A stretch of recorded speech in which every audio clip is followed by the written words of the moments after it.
To start today, Chapter 31, Orthopedic Emergencies. We're going to talk orthopedic injuries. We first have to talk a little bit about the musculoskeletal system and what it is made up of. We have bones. Everybody knows that our musculoskeletal system is what, first of all, gives us shape and structure and allows for us to move, because if those bones weren't connected at joints and didn't have muscles for movement, we would just be like the Tin Man in the Wizard of Oz. The bones are the framework, the bones are the scaffolding. Joints are what allow us to articulate and move and bend and pick things up and put things down.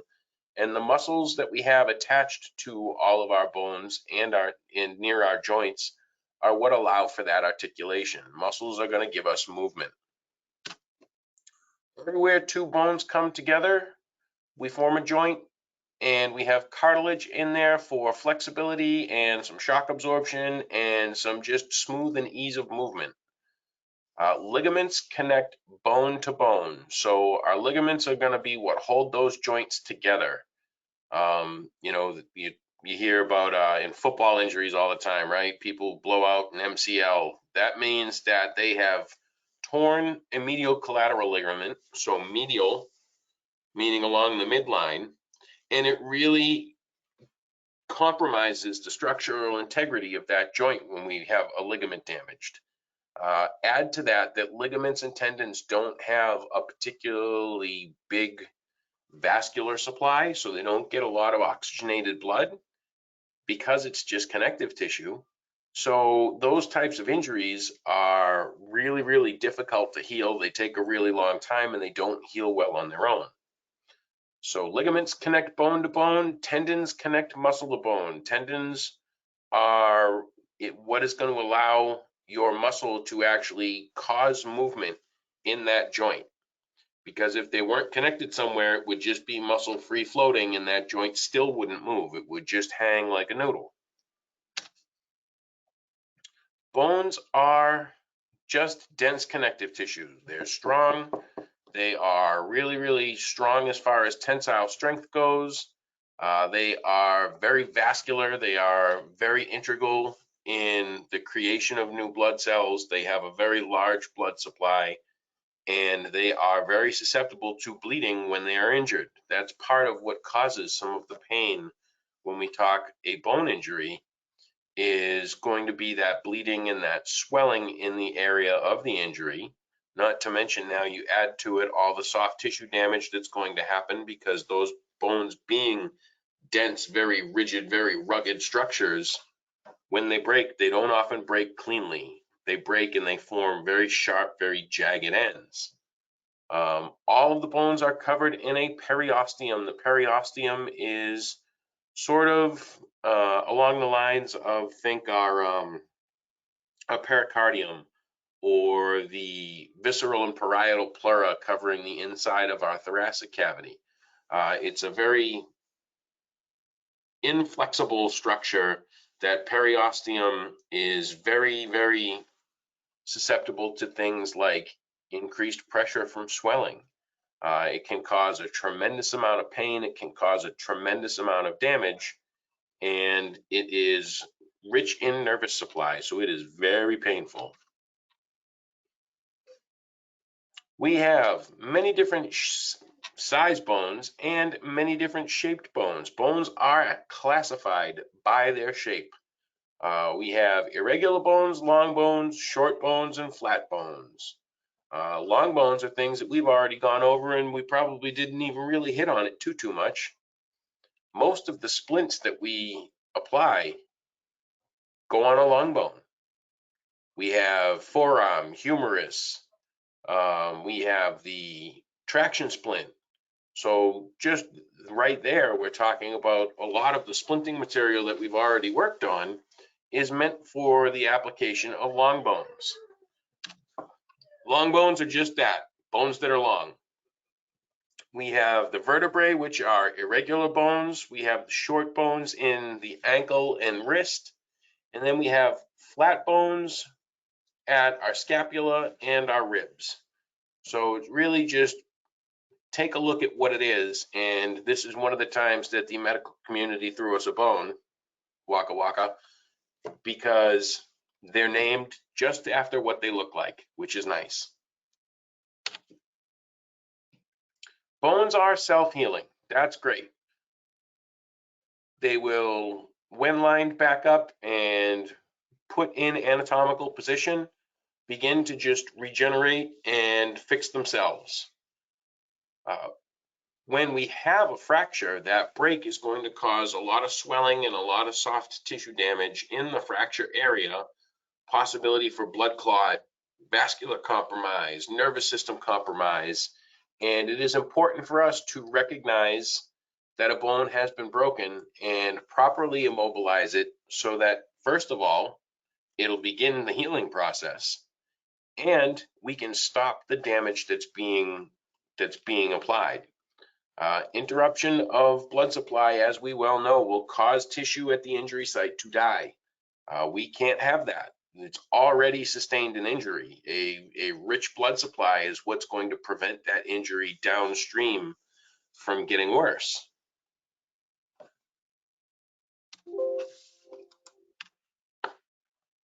So this should all be pretty well review as well. Skeletal muscle, smooth muscle, cardiac muscle. Our skeletal muscle is our voluntary muscle. It is under voluntary control. When I reach over to pick up my coffee thermos, that is what allows me to do it. The smooth muscle, that's around things that are involuntarily controlled.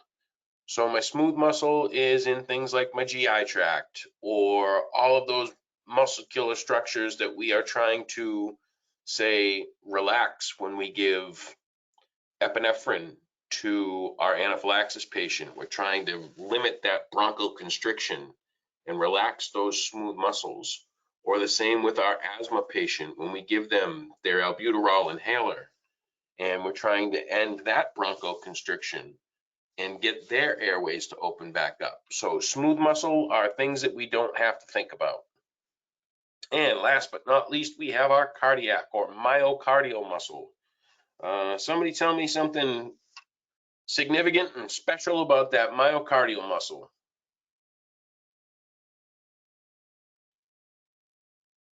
Once any of the muscle cells die, they're gone. Yep, that's true. They also never stop working. They never stop working. Keep going. There's a couple other ones that I'm looking for. And they're involuntary. They are involuntary. They also have a property called automaticity. What does automaticity sound like? They work independently of the brain. Yeah, they work all by themselves. They are automatic. That impulse is generated, that muscle is going to contract, absolutely. And they also have the ability to generate their own impulse to beat, should the electrical conductivity portion of the heart kind of start going sideways.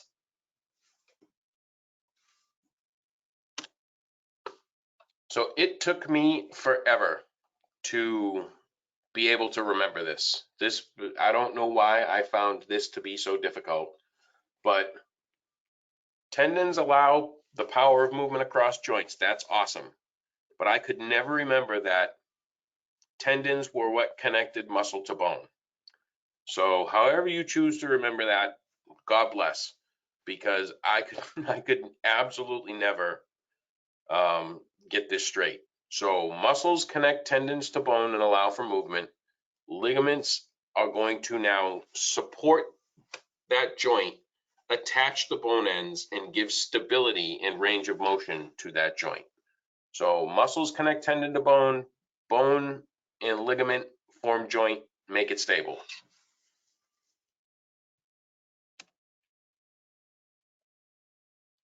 And let's see, we just did this. And here is a picture of what I was just babbling about.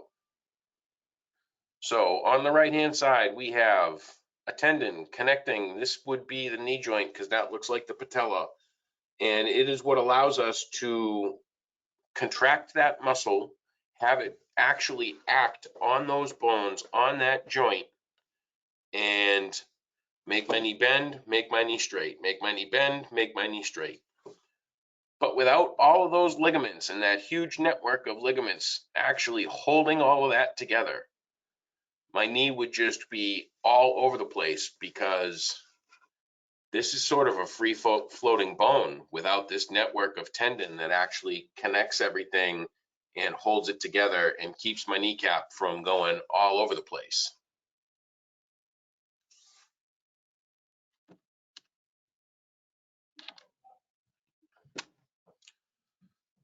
So there's pictures coming up, and none of them are nice, but let's talk about some stuff here.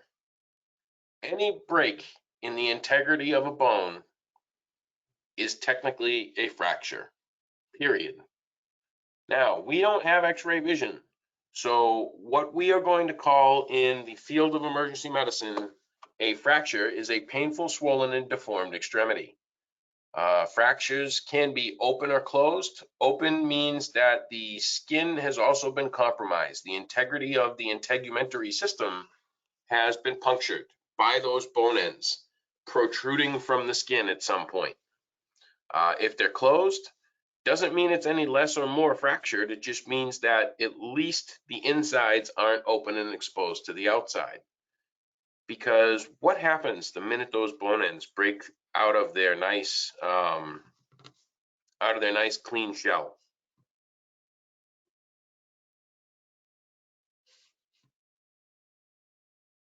They become contaminated. Yeah, they become contaminated. If we show up to someone who's got an open fracture, we want to make sure that we aren't reintroducing those bone ends into the patient's body, because they're going to need some pretty significant decontamination in the operating room in order to prevent a pretty significant, pretty systemic infection. And infection at the site of this fracture is not going to aid the healing process whatsoever. It's in fact going to make it terribly worse. We have a couple of different types of fractures that we'll talk about. First, comminuted, broken in several places. Think of your flail chest. Our patient with a flail chest has comminuted rib fractures. Those ribs are broken in several places, and the bone is really kind of mushy at that point. There's no integrity whatsoever. Green stick fractures is an incomplete break. They're called green stick because if you pulled a branch or a twig off of a tree and tried to break it just by bending it, you would see sort of the fibers of that bone sort of just splintering a couple at a time, and it's normally sort of a bending force that causes that to happen. And then last but not least, for now anyway, one of my least favorite would be angulated fractures. Angulated means there is now a bent arm, leg, whatever you want it to be, somewhere where there is no joint and it is pointing in a non-anatomic direction. This is unpleasant to look at. It is unpleasant for your patient to see, and I would imagine to go along with just being visually unpleasant, it probably hurts like the dickens. So here we have a closed fracture. There is no break in the skin. This is clearly an ankle. What do you think they're checking right here with the way that they're touching this foot? Pulse. Yeah, why is that important? Make sure there's no arterial damage. Just vascular damage in general, because that foot still needs its oxygenated blood flow. So any compromise in the vasculature and compromise in the circulation part of our CSM is going to be negative good for the tissues that are distal, so past that break. Not to mention the fact that it's likely to cause some pretty significant internal hemorrhage. And you can start to see how the problem with something that really is just a simple ankle fracture starts to pile up.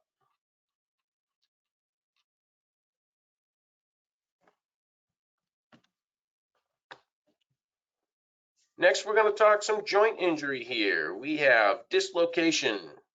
Dislocation means the joint has come apart. Most of our joints fit together pretty well. It's like a puzzle, and certain injury patterns are going to actually now pull those joints from being together and really compromise the integrity of that joint and limit possibly circulation, sensation, and motor function. That's why we check all of these things before we start splinting our patient, because we wind up in a which came first, the chicken or the egg situation. If we didn't check CSMs before we applied a splint, and then we get to the end of properly splinting our orthopedic injury, and we checked CSMs then and found that our patient didn't have them, well, when did they become compromised? If you don't check, you don't know. That's why going into applying a splint, we check CSMs. And then when we get to the end of applying that splint, we check CSMs again. We are looking to make sure that what we did as far as an appropriate medical treatment, maybe even applied appropriately, didn't cause a negative outcome for our patient. It can be something as simple as whatever I splinted swelled a lot in the meantime of me putting that splint on, and now we're applying too much pressure to the vasculature, we're applying too much pressure to the nervous system, and we have now compromised circulation, sensation, and motor function. It's a pretty simple fix. You just undo what you did and see if that restores circulation, sensation, and motor function. So we hit dislocation, we'll talk sprain, stretching, or tearing of the ligaments. Most of the time, ligaments don't really become torn so much unless it's a pretty significant sprain. Sprains like ankles and wrists and things of that nature have a pretty lengthy recovery time. You're actually better off breaking the bone rather than spraining the ligaments, because remember, those ligaments don't have the same type of vascular supply. They're not really getting the oxygenated blood flow that our bony structures are, so they take forever to heal. If you've ever sprained something, you've probably heard, oh, you would have been better off breaking it. And the moral of the story is that that's probably true. Last but not least, we'll talk strains. Strains are muscles. So sprains, ligaments, strains, muscles. The muscle has been overexerted or overstretched and it is unhappy. Some of this can lead to like micro tears in the musculature and things of that nature, and these heal up pretty decent. It's just normally in all of these things are pretty intensely painful. So I already beat this top bullet point up pretty good. Not all injuries can be confirmed as a fracture in the field. Doesn't even matter if you are looking at an obvious angulated or open fracture, or call it what you want. Even the obvious ones, we still want to get in the habit of referring to that as either a suspected fracture or just a painful, swollen, and deformed extremity. It's really that simple. Splinting the extremity and doing so appropriately is going to help prevent blood loss. The bony structures getting lined back up are going to sort of begin to tamp that bleeding down a little bit, and not to mention the fact that we will limit the amount of soft tissue damage that those bone ends are allowed to do. And the longer that they're allowed to go just running around and doing that damage, think with like our closed midshaft femur fracture that we're going to put a traction splint on, the muscles are going to contract around those bone ends. And every time that muscle contracts, it shoves the bone end into the muscle again and does more soft tissue damage. By doing what we do and splinting these extremity injuries, we're actually limiting the muscle's ability to damage itself by accident.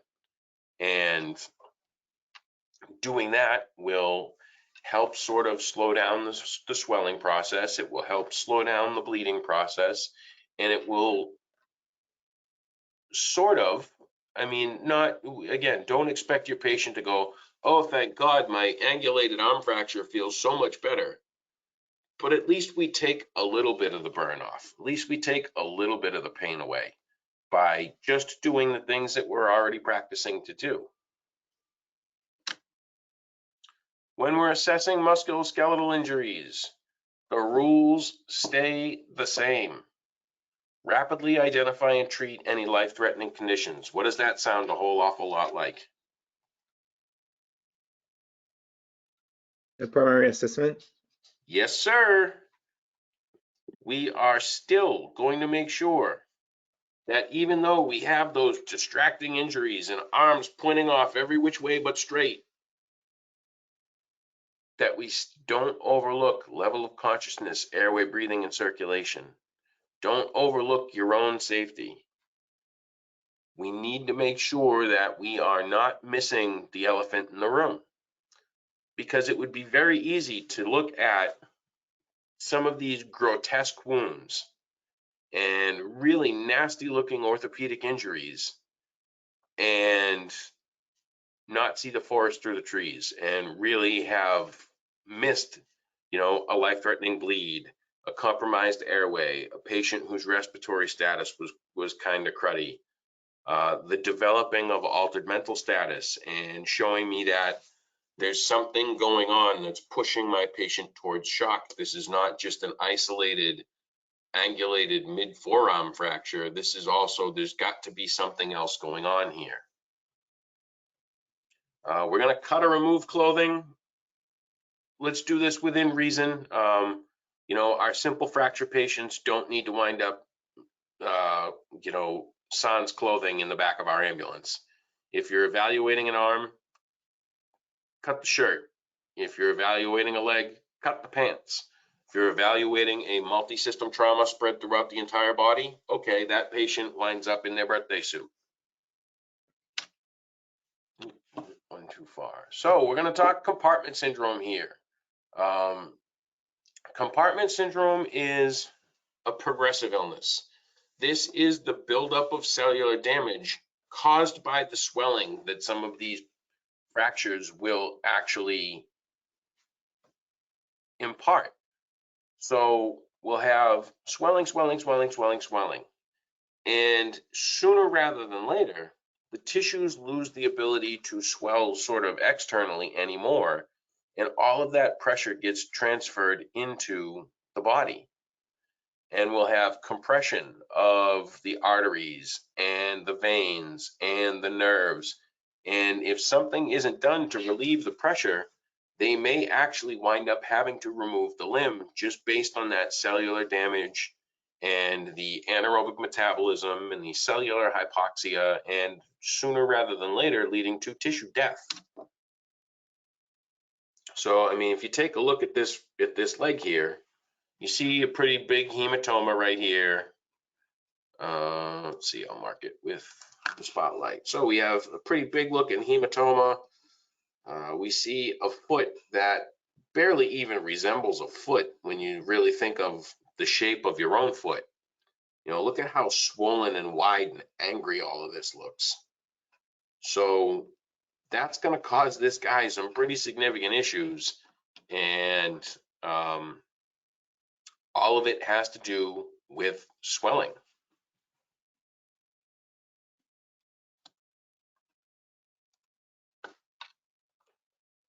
So we're going to assess our patient. This is still sort of about a mix of our trauma assessment and our medical assessment, because we're operating right now on the pretense that what we're dealing with is just the orthopedic injuries that we're going to talk about. So will I be able to ask my patient if they have any pain or tenderness? I will. I'll obviously be able to see any deformity or angulation. When I palpate that painful, swollen, deformed extremity, when I hear those bone ends grinding by one another, that grating noise I hear is going to be crepitus. We'll start to see swelling and bruising, like in this picture right here. Do I see any exposed joint ends? Do I have joints that are stuck? A lot of the times with separations and dislocations, or ligament and tendon injuries, my patient will say that, I can't move my arm. And it's a joint that is just locked and stuck in position. How do I check for this nerve or blood vessel compromise?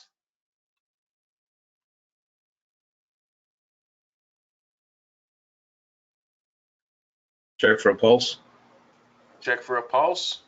What are the other two pieces of that? Movement, sensory. Yes, sir. Circulation, sensation, and motor function gives me the keys to the kingdom. I get all the answers to this right here just by doing that. And then compartment syndrome. One of the big litmus tests for compartment syndrome is pain that is inconsistent with the injury. So now we expect a certain amount of pain when we're talking orthopedic injuries. But let's say we didn't find deformity and angulation. We didn't hear any grating. We don't see a lot of bruising. We don't have any exposed joint ends. We have maybe a little bit of delayed capillary refill, or we're going to talk in just a minute, the 6 Ps of the pain patient assessment. But so we didn't really find anything during our patient assessment that made us altogether really super duper concerned. But my patient complains of, on a scale of 1 to 10, pain that's equal to about a 25. All right, well, something's not adding up here. And that something that's not adding up is that swelling is being introduced more internally, and we're seeing a whole lot more damage and a lot more problems because the swelling is adding all that compression, it is adding all that increased problem, and it is making this a much more painful and arguably a much more negative situation for our patient. Here's our 6 Ps of pain assessment. So we have pain or tenderness, sure. Pallor or pale skin. Why would I be looking at the distal portion of my orthopedic injury and find pallor or pale skin?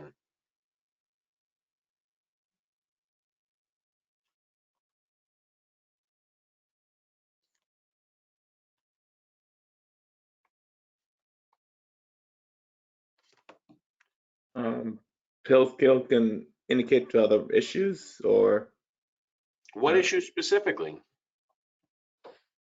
What's probably not happening distal to that fracture, Malachi? circulation? Yeah, circulation. We have a compromised circulatory assessment because we're not seeing that nice pink, warm, dry skin distal to where that fracture is, further down on the extremity. So we're seeing some circulatory compromise. What about paresthesia, or that feeling of pins and needles? What's that pointing me towards?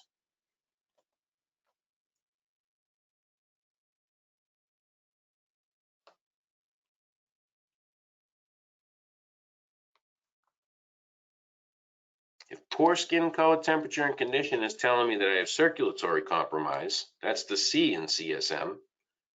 What about paresthesia or paralysis? Which part of it is that? The nervous system? Yeah, the nervous system, the other two, sensation and motor function.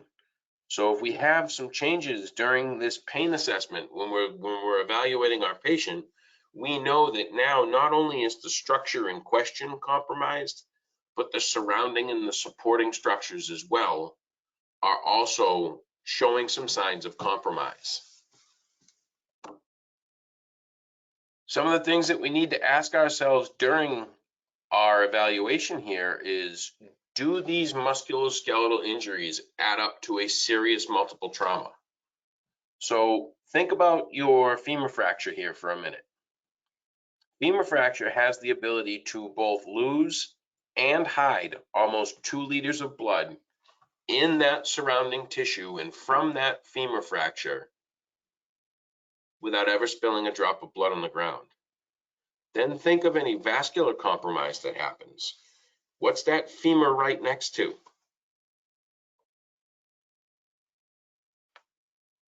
Femoral artery. Yeah, the femoral artery and vein. So if we had any vascular compromise there, this patient would be in a hurry because of just loss of circulating blood volume. It is entirely possible to see some pretty profound hypovolemic shock from a femur fracture alone. Then we haven't even really broached the subject of how significant the amount of force would have needed to be to have actually caused that femur fracture. So it's pretty simple. You start thinking of the area of the body, you start thinking about how significant the injury had to be and how much other signs and symptoms play into this musculoskeletal injury pattern, and we start to make the same decisions. Is this just as simple as an isolated wrist fracture from a kid who fell off his skateboard? Or does this isolated wrist fracture from a kid who fell off his skateboard and is now complaining of sensation and motor problems and a growing pressure inside where that wrist fracture is, really sort of checking the boxes of winding up a pretty significant trauma patient?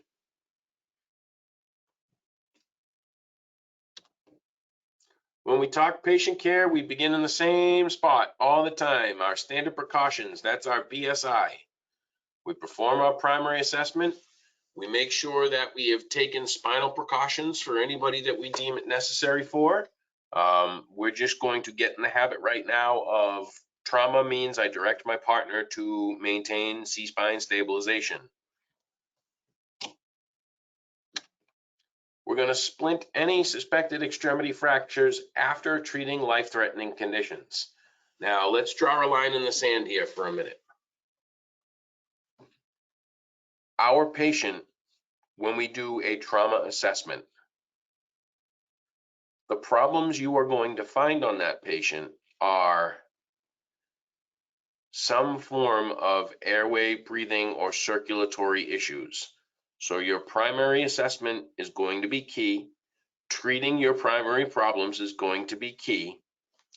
When we're going to manage the secondary injuries of a patient who's been involved in a significant trauma with significant mechanism of injury and, poor prognosis with a lot of time spent in the field, we splint and bandage and do all of that stuff in the ambulance moving towards the emergency room. For the intent and purpose of today's lecture, we are talking about isolated orthopedic injuries. So make sure that we've dotted our I's and crossed all of our T's and treated and corrected any life-threatening injuries. And after that, okay, fine, we do the Band-Aids and the splinting in the back of the ambulance.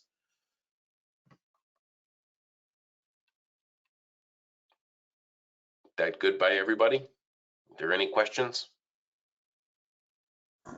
Nope. Good by me. All right. So if we have open wounds, we want to try and keep those open wounds as sterile as possible. A lot of the times when we have an open fracture, we get there and the fracture isn't always still protruding. So we don't still see those exposed bone ends. We don't see all of that still poking out, because the first thing somebody does is move their fractured arm, and you'll see that as they're self-splinting, those bone ends have retracted and gone back inside. There's nothing we can do about that. So we just cover that open wound, treat it like any other open wound, cover it with a sterile dressing, and try to limit the amount of blood lost, and then splint the extremity.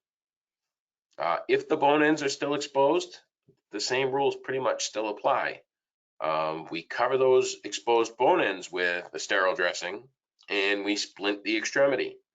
But just remember, always keep in the back of your mind, it doesn't pay any dividends to show up with a perfectly packaged, perfectly splinted dead person because we missed the important stuff. Well, here's the why. Everybody always likes to know the why. Why do I do this? What's the purpose? Well, we're minimizing the movement of those disrupted joints and broken bone ends.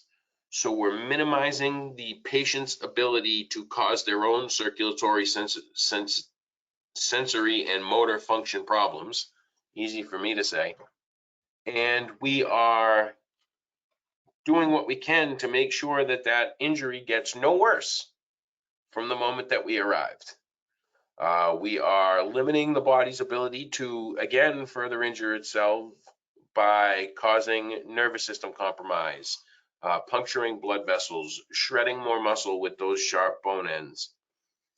And for the patient, it's going to decrease the amount of pain. Now, again, don't expect that it's like throwing a light switch, right? You put that padded board splint against their wrist fracture and do that perfectly, make sure they have a nice position of function, and you can still evaluate the wrist fracture. Everything's going well. You put your sling on, still going great.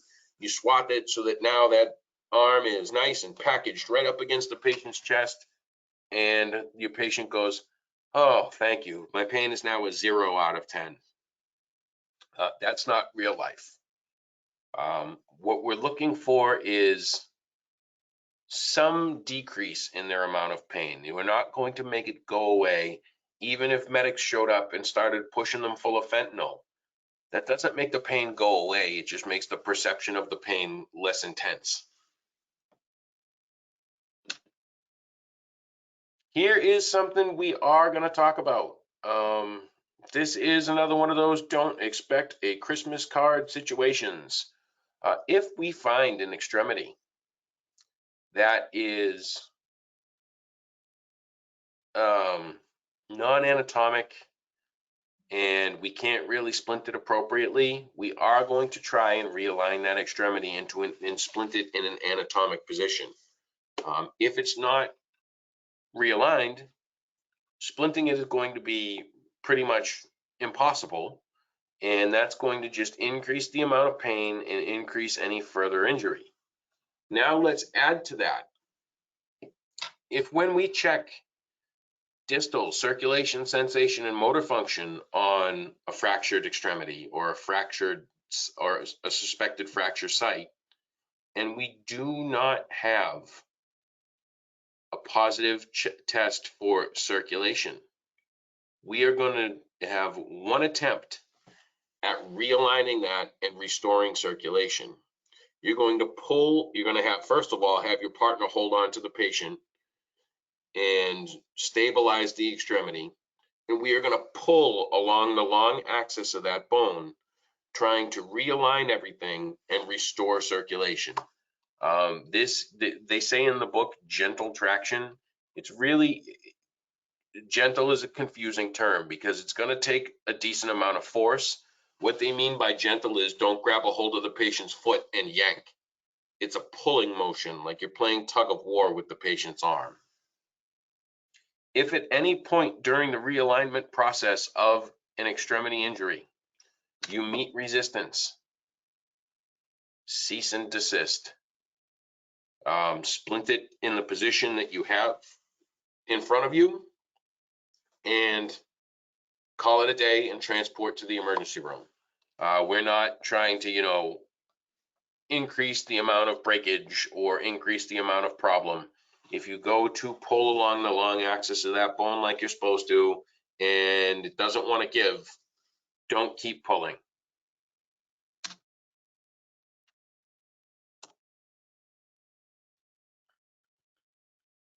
Let's see, just did that. So today when you get here, we're going to play with the traction splint there on the left-hand side. You guys are taken to backboarding like ducks to water, which was great. You guys are also doing a very good job with your padded board splints and splinting of upper extremity injuries. So we don't have a whole bunch to talk about with this photo right here, but we're going to talk strategy. And you notice that we are,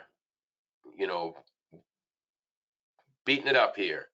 Care for life-threatening problems first. Care for life-threatening problems first. We want to expose the injury site and assess distal circulation, sensation, motor function. Assess as far down on the extremity as you can, hands and feet. We want to align long bone injuries to an anatomical position, and we do not want to push protruding bone ends back into place.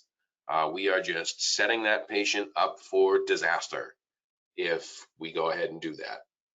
That's why our traction splint from the picture here is for a closed mid-shaft femur fracture. Because if it's open, when we pull traction on that femur fracture, we're going to pull those bone ends back inside the leg.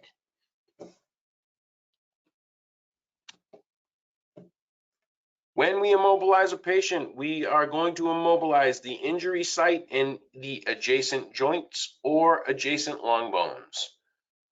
We're going to choose whether and how we splint somebody based on how sick they are. My patient who I am correcting airway, breathing, circulation issues, who I think is in some pretty profound shock, who I think has other life-threatening, life-altering type injuries. Do you think we're wasting our time doing this or playing with these in my cravats? Or do I just attach my patient to the full body splint that's going to get me off scene faster? Because what's the end goal? Where am I trying to wind up? At the emergency room. And I'm trying to wind up at the emergency room quick, fast, and in a hurry. Under 10 minutes on scene is my goal. So if I have a patient whose priority is, I'm going to transport this patient to the closest appropriate facility and reassess every 5 minutes because they're a sick patient, then I should do what I need to do to make sure that I am moving with a quickness and not spending additional time on scene. So maybe I do just use the backboard as a full body splint at that point. If I'm going to splint on scene and take some time with this patient because I don't expect that they are going to try and do something wild and wacky and croak right there in front of me, splint before you move them. Splint them where you found them. Because the less I let that bone move, the better my patient is going to do. So I apply the splint before I do anything because they're going to be self-splinting. I'm going to tell my partner to come in and hold stabilization. I'm going to check my circulation, sensation, and motor function. I'm going to apply my splinting material. And then my patient is nicely packaged. And that painful, swollen, and deformed extremity is now supported and maintained and immobilized appropriately to my patient so that they're moving as a unit and not having, that drapey, gross looking angulated fracture sort of now just hanging in a non-anatomic position. So splint them where you find them. We have already talked very, very at length about splinting our patient to death. Some of the other hazards are missing problems with ABCs just because what you're looking at in front of you is just yucky. Next, I know I harp on making sure that we splint and get everything snug. Splinting too tightly can also be an issue. We can compromise circulation, sensation, and motor function by splinting a little too aggressively or splinting appropriately and having some extra swelling in that extremity now, causing some circulatory sensation and motor function. If at any point your splint application becomes painful to your patient, stop for a second and think about, first of all, what you're trying to accomplish, because we are trying to accomplish a decrease in pain, a decrease in injury. So if what I'm doing is actually increasing those things, I need to reevaluate where I'm at. The other problem with splint application is sometimes we're trying to be a little too gentle because my patient's in a lot of pain and I'm trying to make that better and I'm trying not to cause them any additional discomfort. And we apply the splint too loosely. And by doing that, I think we've sort of all visualized that pretty well in the classroom. My patient is still able to move those adjacent joints or still able to move those adjacent long bones because I was trying to be Mr. Nice Guy, and now my patient is actually still physically able to cause themselves more damage, even by mistake.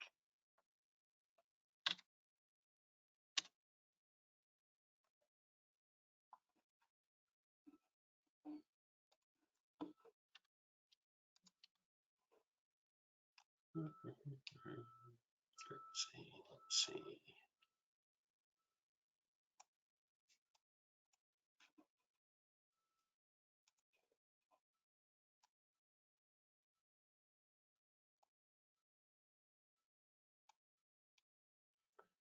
I am just pausing you guys here for a moment.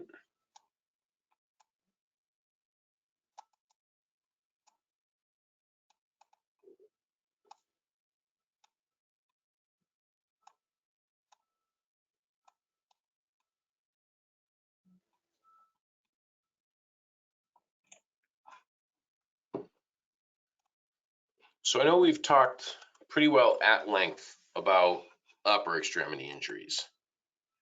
But if you look at the design of both your arms and your legs, tell me something you realize right away.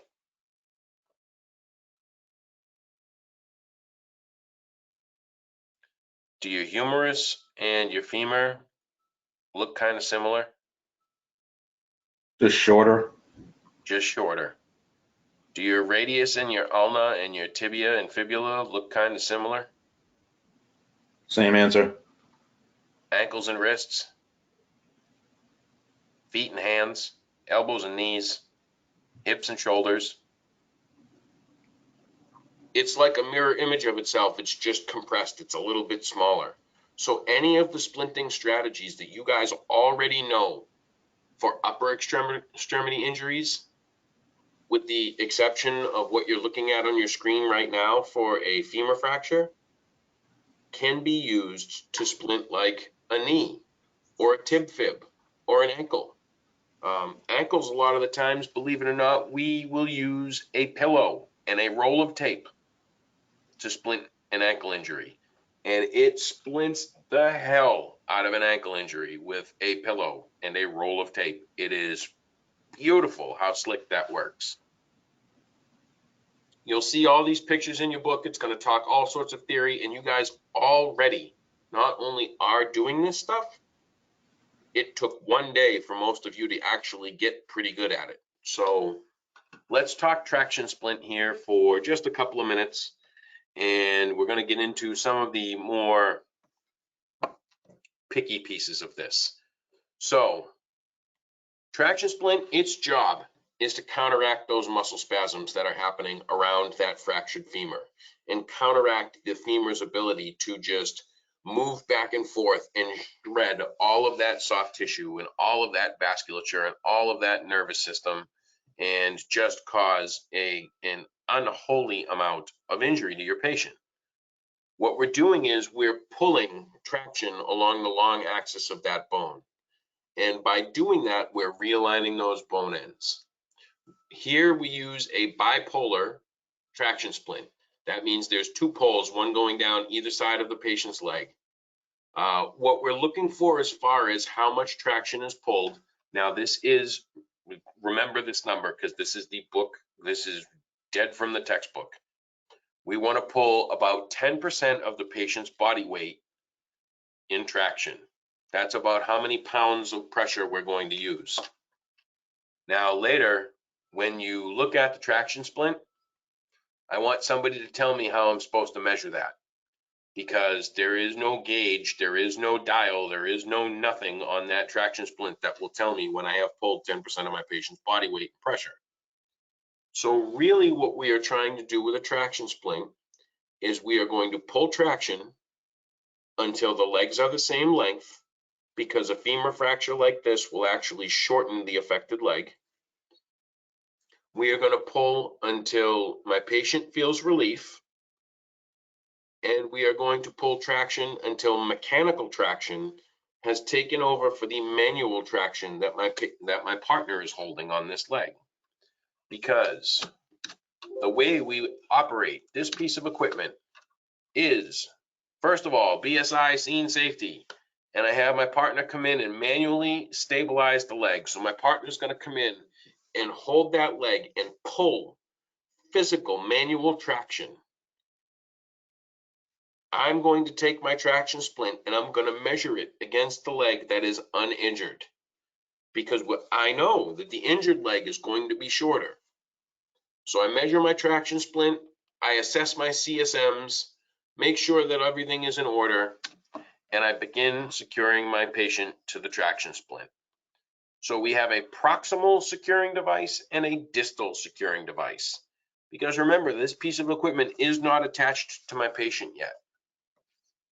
The proximal securing device needs to be placed almost in your patient's groin. When you insert the traction splint, the ischial tuberosity is where there's a pad at the top of the traction splint. It's where it comes to rest. And it's really sort of like on an appropriately worn pair of jeans, it's where like the pocket rivet would be, or it's kind of like where butt cheek and hamstring meet. But we take that ischial strap and we come up through the patient's groin at an angle as high up on the splint and as high up on the leg as we can be. We're going to pad the buckle for that strap and pull it nice and tight. Then we're going to secure our ankle hitch. Our ankle hitch is just that. It goes around the ankle, it velcros together, and we take the mechanical piece of our traction splint and attach it to a ring on that ankle hitch. And then I turn the crank and I start pulling traction. And I pull traction until my patient feels relief, until the bone end, the legs are the same length, or until I can't turn that crank anymore.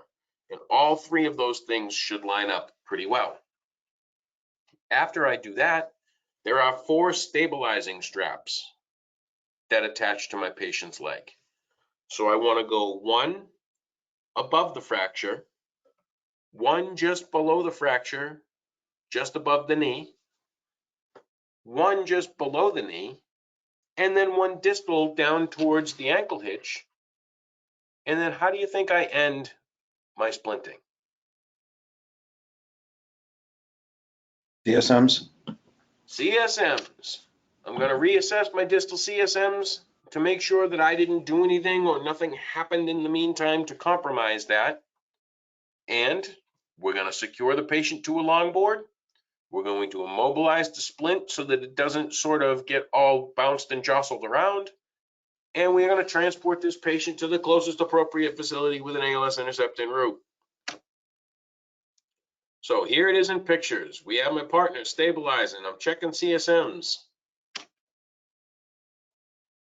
My partner's going to pull traction. We're going to measure against the unaffected leg. After we secure the ankle hitch, the traction, and the ischial securing strap, ischial first, we're going to put our support straps, and we call it a day. Let's see, we're already working on all of this.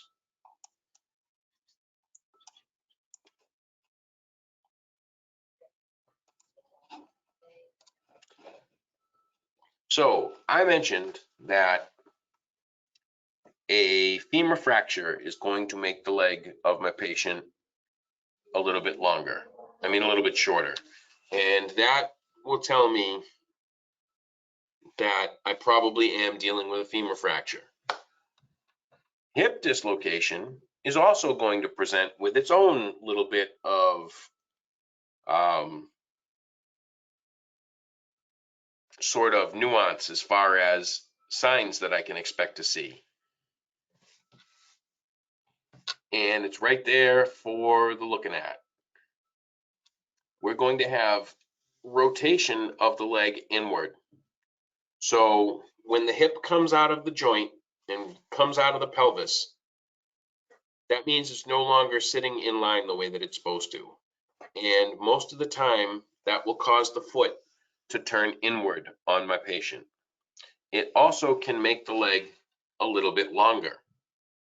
So a hip dislocation is going to have the leg appear to be a bit longer than the other, the unaffected leg, and it'll have some internal rotation.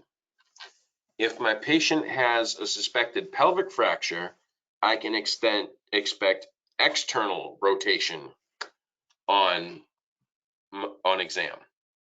So hip dislocation, internal rotation. Pelvic fracture, I expect some external rotation on my patient's feet distal to the injury, because the joint itself is no longer intact. It's not that the leg has been removed from the joint is having an issue.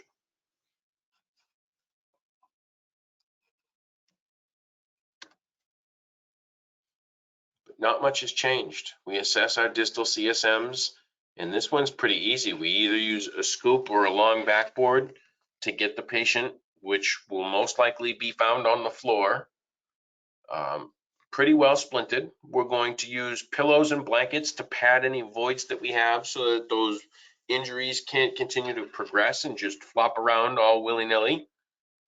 And we transport the patient. We're going to continue to assess our distal CSMs. We're going to monitor for signs and symptoms of shock, and we are just going to continue along that path. Hip and pelvic fractures are very, very common. Where did this go? Oh, very common with the elderly, and it doesn't have to be a direct force, really super strong blow. Could be something as simple as a motor vehicle collision or a fall, or it could be something just an elderly patient with osteoporosis, so those brittle bones, they stand up and their hip breaks.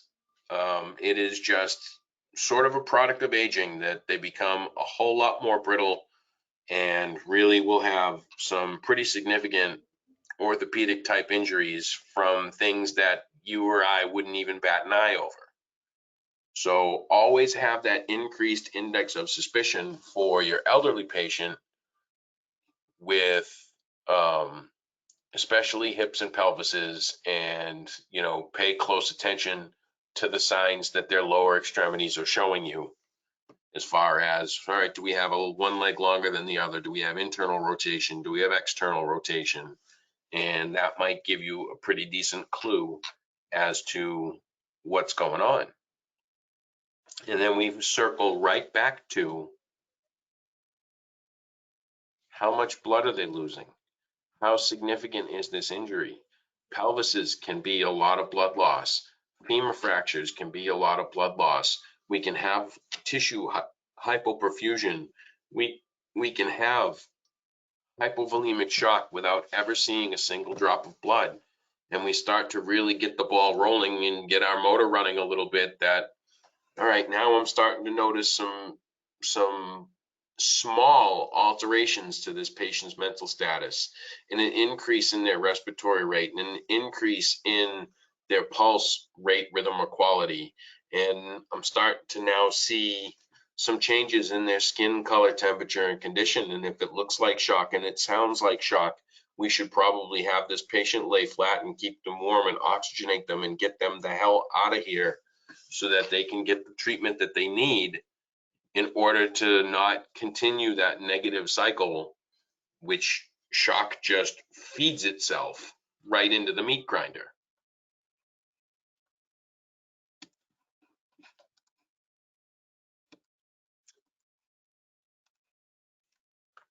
We are going to talk Chapter 23, Gynecologic Emergencies. So here we go.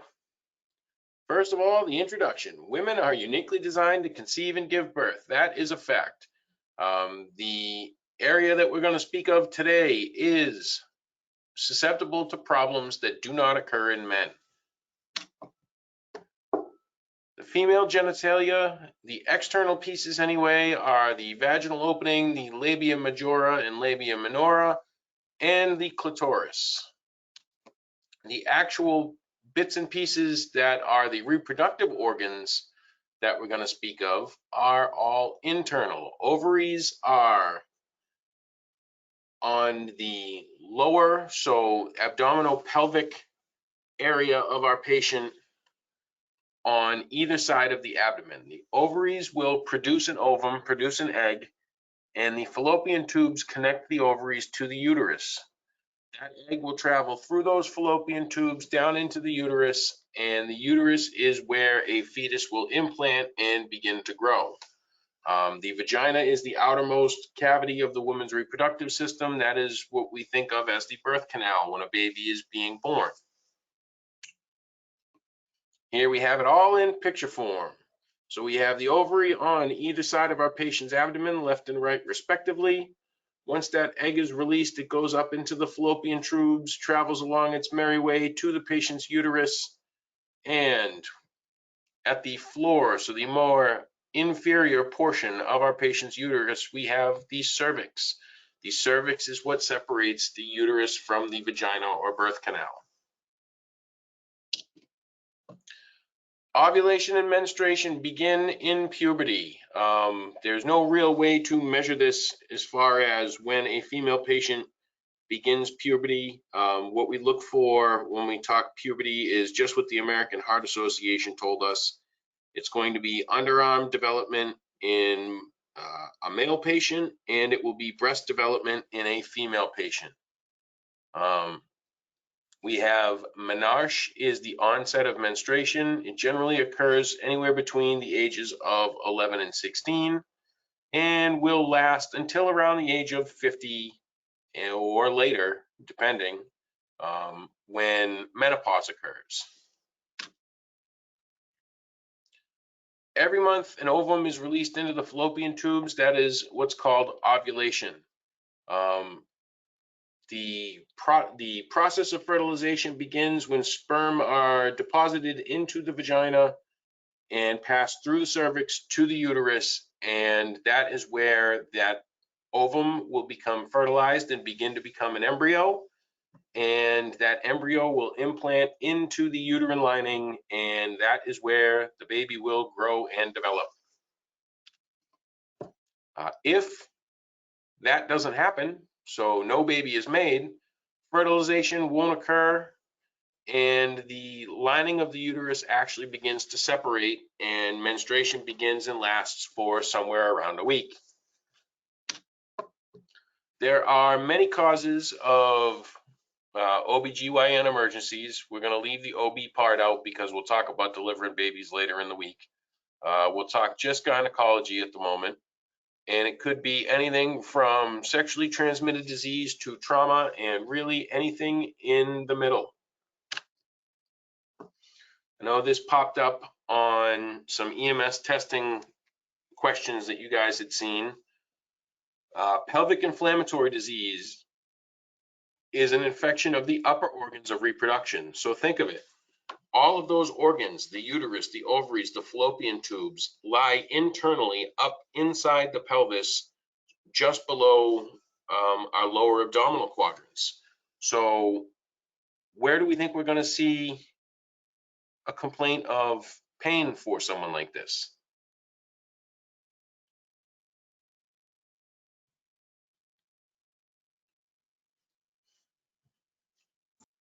Lower abdomen? Yeah, if we're talking gynecology emergencies, we're going to expect lower abdominal pain. Now, how the pain presents and what the pain is described as and what other signs and symptoms might go along with it, who knows? But let's talk inflammation and possible infection of the pelvis and the internal organs of reproduction in a female, and we'll start to think, all right, well, we'll see signs and symptoms of infection. We'll see lower abdominal pain.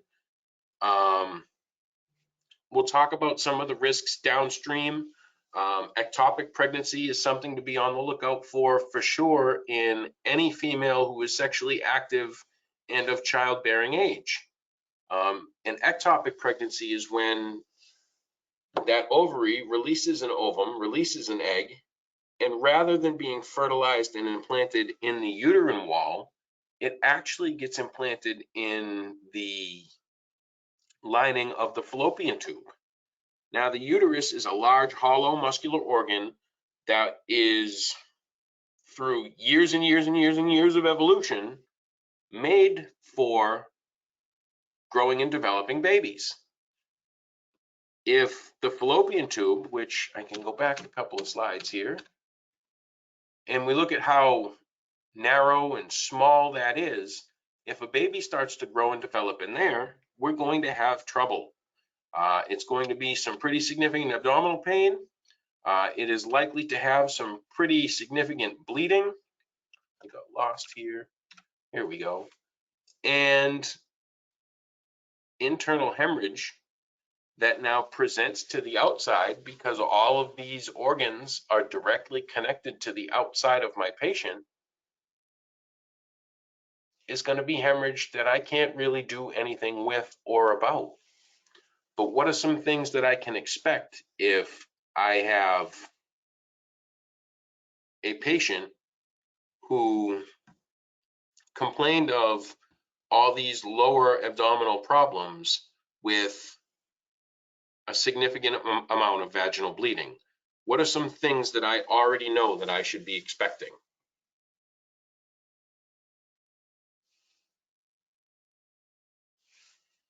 What does significant hemorrhage cause? Hypovolemic shock. Hypovolemic shock. And this is a bleed that in no way, shape, or form can we do anything with or do anything about. What we really do is transport rapidly to somewhere that can handle it. We are going to try and, I guess for lack of a better term, soak up as much of the blood as we can, just for our patient's own comfort and our patient's own sort of mental capacity. But we're not going to be able to stop this. And someone who's got a history of pelvic inflammatory disease is at a higher risk of having an ectopic pregnancy.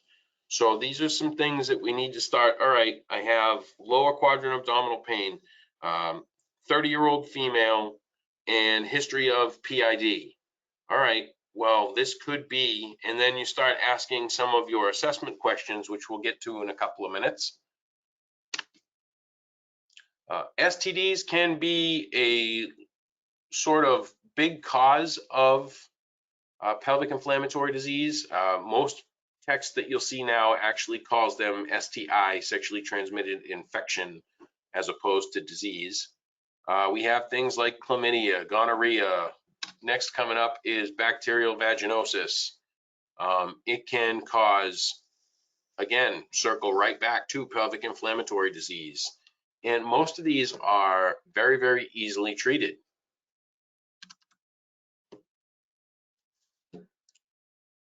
But what we're going to talk about and what we're going to really sort of nail down right here, and again, this is a short lecture, so don't be expecting, the Mayo Clinic version of gynecology emergencies. Let's talk possible causes. Abnormal menstruation. So most of the time, we don't receive phone 911 calls for the same female patient month after month after month between the ages of 11 and 50 plus. It is a natural occurrence that, albeit I'm sure, and don't hang me for this, ladies, but I don't possess the equipment, so I don't really know. It is a natural occurrence that happens every month, and albeit, I'm sure a significant pain in the neck, it is something that you just, I assume, get used to. When things change, though, and a patient has what they call abnormal menstruation, so the amount of bleeding gets heavier or something has changed about it, we will see some phone calls for things like that because it is a significant issue. I mean, we talked about injuries to both male and female reproductive organs. And I can tell you for sure, the equipment that I do possess, something would have to be significantly wrong for me to call 911 and want to be evaluated for a problem, south of the border. So if we get these phone calls, it is something that should heighten our level of concern, because it is an embarrassing area to have evaluated by someone that you just met. Other things that we start to tend to think of are trauma to the area itself. Most of the time, trauma comes in one of two forms. It is either the internal organs or the external organs that have been exposed to some sort of traumatic force.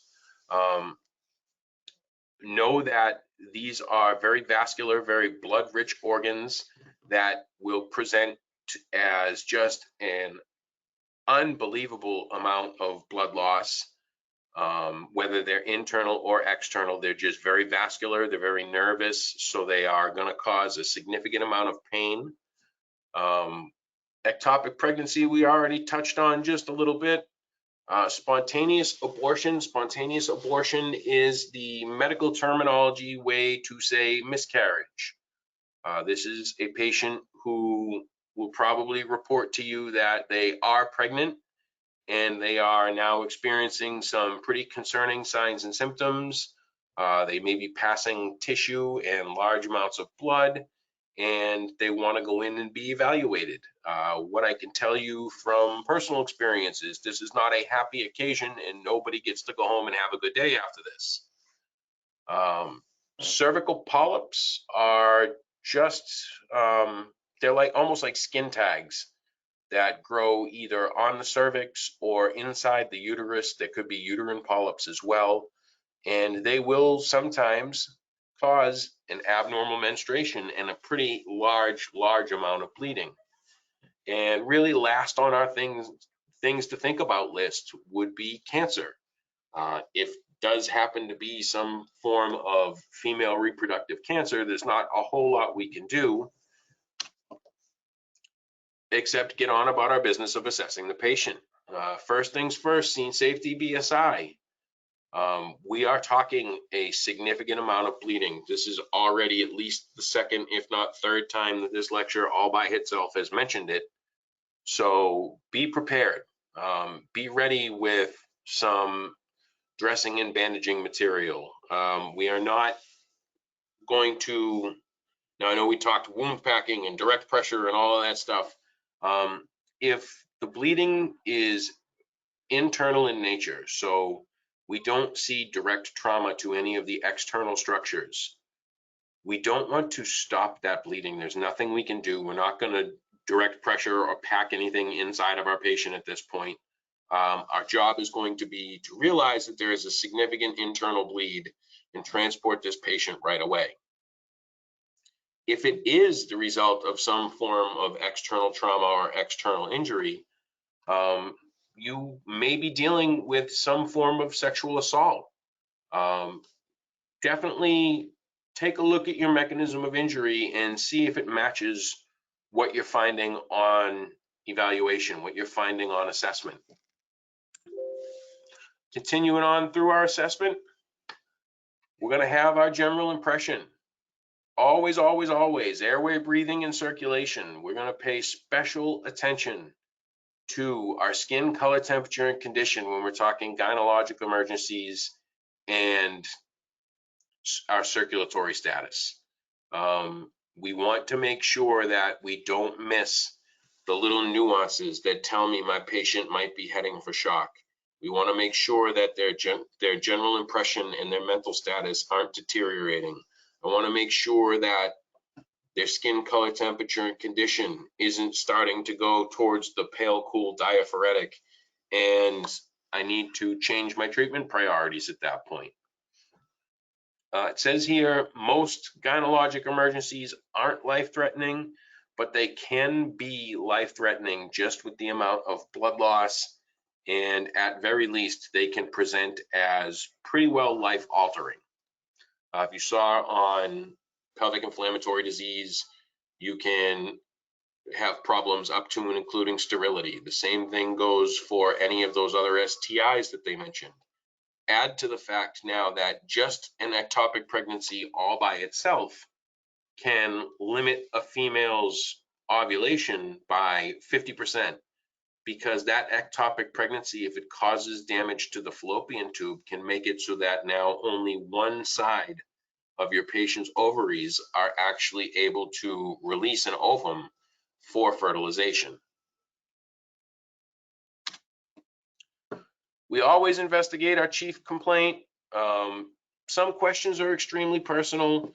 Get rid of anybody that's not necessary. This is not the patient where we need, 5 guys off an engine and 2 police officers and, their maiden Aunt Sally and everybody around while we're asking these questions. Protect your patient. Protect your patient's privacy, their dignity, and just all around protect their well-being. We ask all those OPQRST questions if it's for an abdominal pain, if that's what we got dispatched for. We look for any of the associated signs and symptoms, like any bleeding. If there has been bleeding, we want to know how long it's been going on for, when did it start? If the patient has been working to sort of corral their own bleeding, we want to know, in that amount of time, how many sanitary pads have they soaked through? Because that will be instrumental to the hospital trying to decide how much blood did they lose. We're concerned on our end of it for things like syncopal episodes or lightheadedness. So that leads me to believe that my patient might be a little hypovolemic if they start telling me that, oh, well, I stood up and got dizzy and that's when we called 911. Or I'm feeling really woozy and I feel like I'm about to pass out. That is absolutely clinically significant to me, because that tells me that the tank is not full. And if I use my mental status and my general impression and my skin color, temperature, and condition and my vital signs to now start building this case, I can figure out that this patient is significantly ill or injured. This patient has lost a significant amount of blood, and we are staring right down the barrel of, at very least, compensated shock. When we get our sample history, we're going to ask about any birth control pills or devices. You're going to ask your patient when was the last time that they had their period. That's going to be important when we start thinking about things like possible spontaneous abortion or ectopic pregnancy, because sometimes people, you'll watch, like light dawns on Marblehead. You'll say, when was the last time that you had your monthly period?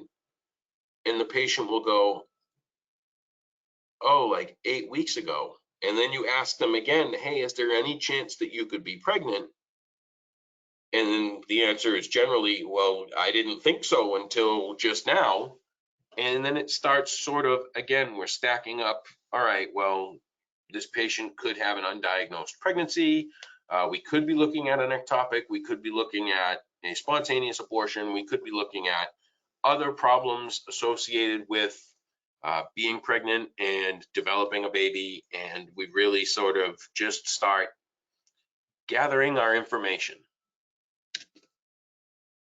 When we're performing our secondary assessment, blood pressure, pulse, skin color, temperature, condition, these orthostatic vital signs are difficult to obtain in the field because they're supposed to be done 5 minutes apart. Orthostatics means I'm going to take your blood pressure laying down, and then after 5 minutes, I'm going to have you sit up and take your blood pressure again. And then after 5 minutes, I'm going to have you stand up and take your blood pressure again.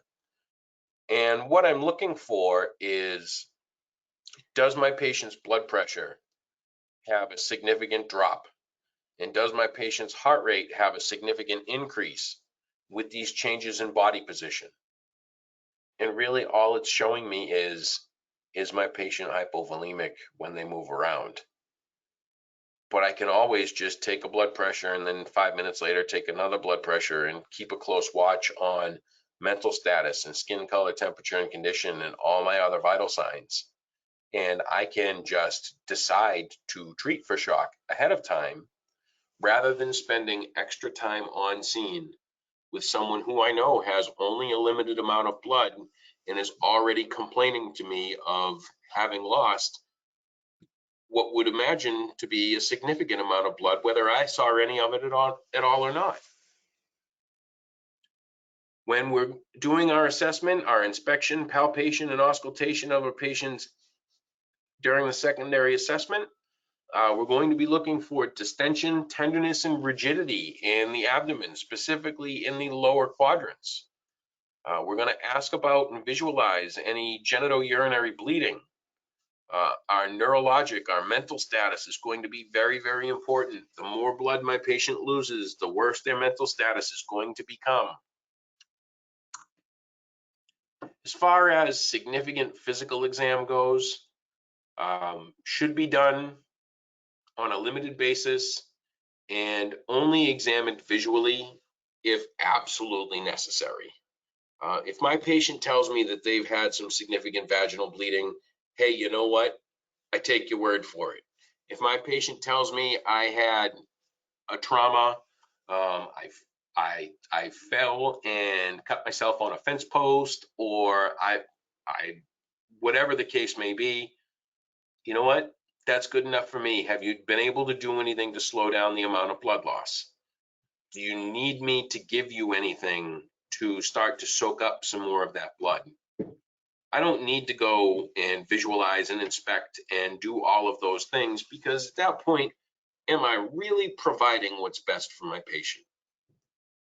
What's best for my patient is to let them maintain their dignity, because when they get to the emergency room, they're going to get a pretty significant, most likely very invasive working over. So I don't need to do that. I can have you at the emergency room in under 5 minutes. Let's just go to the emergency room. If we do see significant bleeding, though, visualize the bleeding. You can see bleeding on their clothing. Ask the patient about it. What did it look like? How much was there? Just get as much information as you can without sort of making this any worse for your patient. But always, always external hemorrhage control. Ask about any discharge. Syncope, fever, nausea, vomiting are significant signs of a problem. Syncope is going to tell me, you know, is my patient sort of shocky and do I need to do something there? Is there an internal hemorrhage that I can't see and hasn't really presented itself externally yet? Because the cervix is generally closed. So it being a closed muscular structure, it doesn't always present us a whole lot of blood right off the bat. A significant amount of pressure has to build up before we start to see blood exposed to the outside. So syncope is a big one. Fever, nausea, and vomiting, I'm starting to think, all right, some possible signs and symptoms of infection. And this infection could have been rocking and raging for a really long time. And maybe I'm starting to see some signs and symptoms of septic shock. So skin color, temperature, and condition. Does my patient feel really, really hot or really, really cold and flushed? And you start now looking at your vital signs in conjunction with parts of our secondary assessment. And whether it's trauma or whether it's medical, they really start pointing us towards all the possible things that could be going on here. Our reassessment, as usual, is going to be our primary assessment. So our general impression, level of consciousness, airway, breathing, circulation.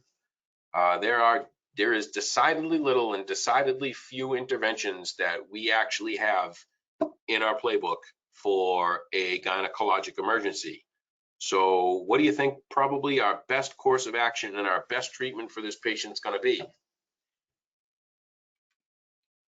Get to the emergency room. Get to the emergency room and get a good history. If we have a decent history and we get this patient to the emergency room, they have the ability to do some of these more advanced things to correct the problem. So get them to where the fix is. Here is our emergency medical care. Maintain privacy as much as possible. Use sanitary pads to control any bleeding that you can, and then document the number of pads that your patient has soaked through. We carry these things on the ambulance. This is what they're for. I'm sure your patient will be able to probably supply some to you too if you were worried about running out. As far as external type injuries, they're rich in nervous supply. They are rich in blood supply. So they're going to be very painful. If there is any type of external laceration, we're going to treat with a moist, sterile dressing. Do not pack or place things in the vagina. Please do not do that.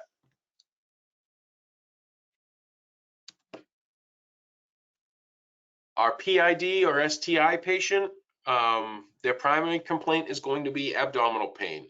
It's not likely to be really altogether that significant to us clinically to try and figure out whether it's PID, whether it's an ectopic pregnancy, whether it is some other form of STI, or whether it is something completely unrelated. We don't have anything to treat it. So we do our assessment, starting with the scene size up. We do our primary, we do our secondary after we make our transport decision. We get our vital signs, we transport, we reassess.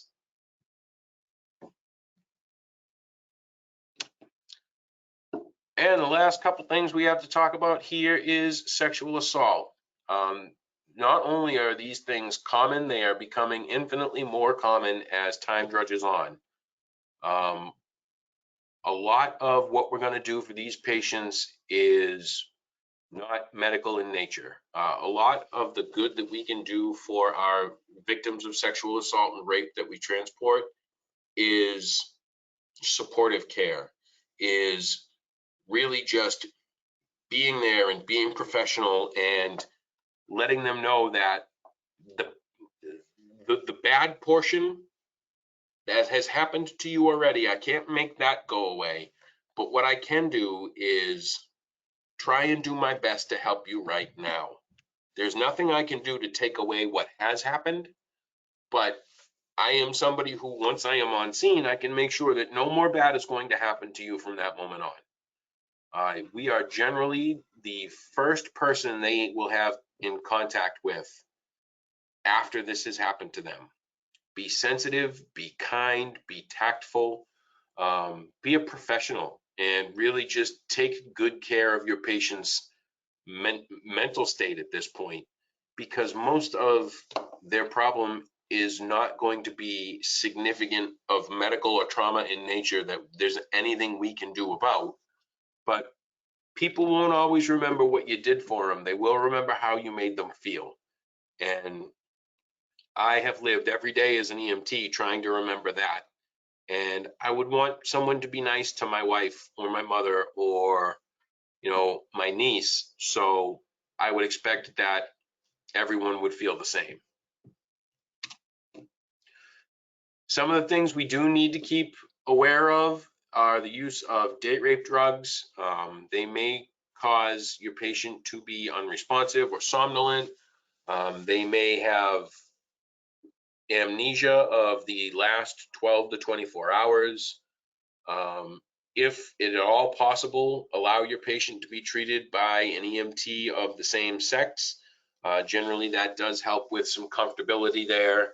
But if not, we're still going to try and limit the amount of actual assessment and actual visualization and any of those type of more invasive things that we're going to talk about having ever done to a patient.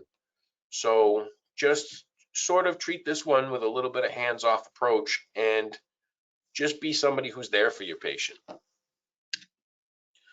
For the most part, sexual assault treatment is, we're going to treat the patient medically. We're going to treat any of their traumatic injuries that we can, but a lot of it is psychological in nature. We're going to get a history of this patient, including past medical history, because it's going to be important when they get to the hospital to know what other types of medical injuries and medical complaints that this patient might have, and are they going to need to do anything with any of that.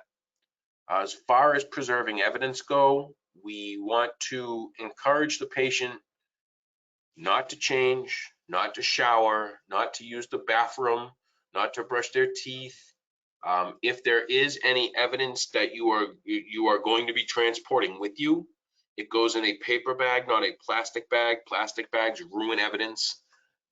So paper bags only, and really just do what you can. If the patient is adamant on using the bathroom and showering and brushing their teeth and all of those things, we're not going to do anything to stop them, but that is not going to be of any assistance downstream when it comes time to investigate, arrest, and charge the people responsible for this. And on that happy note, we end our lecture for today. Anybody have any questions?